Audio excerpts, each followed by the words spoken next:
interesting meeting in particular tomorrow, and I think things can work out very nicely. The ultimate objective we seek from diplomacy with North Korea has not changed.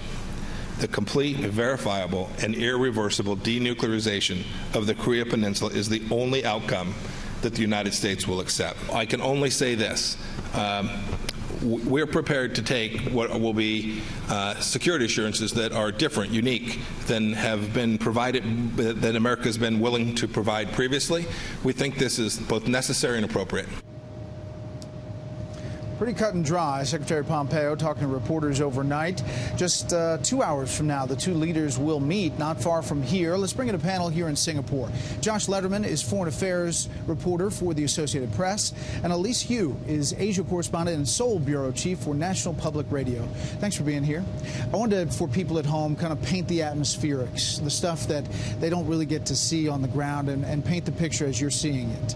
Elise, first to you. Sure. Singapore is already one of the cleanest, most organized Southeast Asian city-states here, and security has been rather tight all weekend leading up into the summit.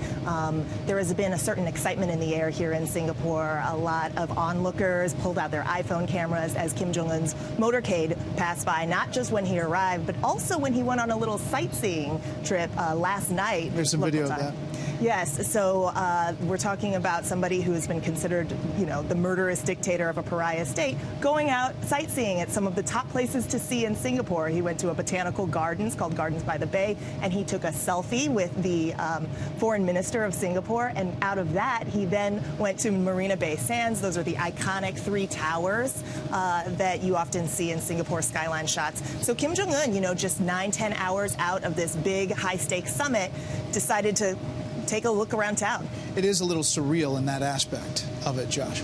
It is, and the sense here on the ground, Brett, is one of the calm before the storm. You have President Trump cloistered in his hotel, the Shangri-La, and Kim Jong-un less than a mile away at his hotel, the St. Regis, both in their own worlds, huddled with their aides, preparing for what is likely the largest, most important diplomatic meeting of their lives. And a lot of machinations on both sides, with Trump rescheduling his departure to leave about 15 hours earlier than anticipated, and a lot of speculation about what exactly that means for the summit that we're heading into. Right, and we're all trying to read through the tea leaves here. We tried in the press to press Secretary Pompeo last night for specifics. He said he didn't want to negotiate with the media, but here is an interesting soundbite about verification, the V word. The United States has been fooled before. There's no doubt about it. Many presidents previously have signed off on pieces of paper only to find that the North Koreans either didn't promise what we thought they had or actually reneged on their promises. The V matters. The V matters. We are going to ensure that we set up a system sufficiently robust that we're able to verify these outcomes, and it's only once the V happens that will proceed apace.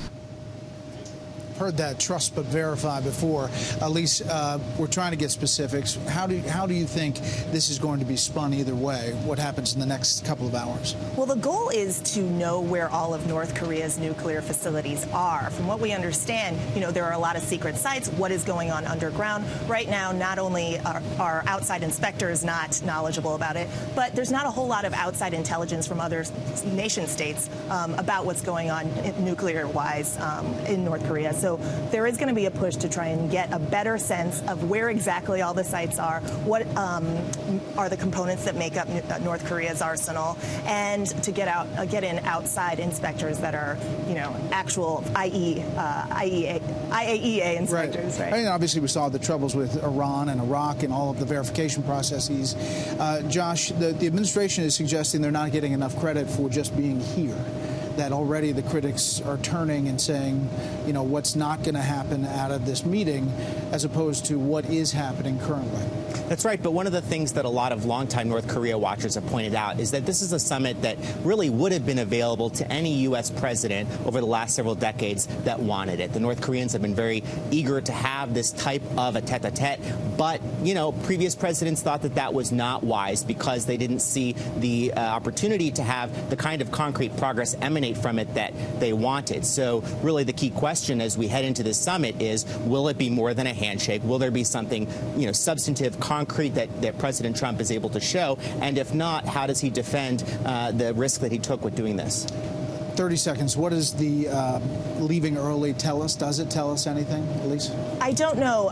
Kim Jong-un is reportedly leaving quite early as well to return to Pyongyang. So there could be something about signaling, not trying to leave too far after Kim Jong-un leaves. So we're going to have to see. Yeah, and obviously he doesn't want to be out of the country too long. He's worried about his own status. Josh, last word. There have also been indications, though, that the White House is trying to lower expectations a bit as we head into this. Gone is the talk from just a few days ago about maybe we could strike an end to the Korean War, maybe we could actually get a nuclear deal here. Now we hear Pompeo saying, hopefully we'll go into this laying the groundwork for more future successful meetings. So there's a sense that the administration has a feeling that this may not be as big as they want it to be and doesn't want to look like they've set up themselves for failure. Well, Josh, Elise, we will soon see. Thank you so much.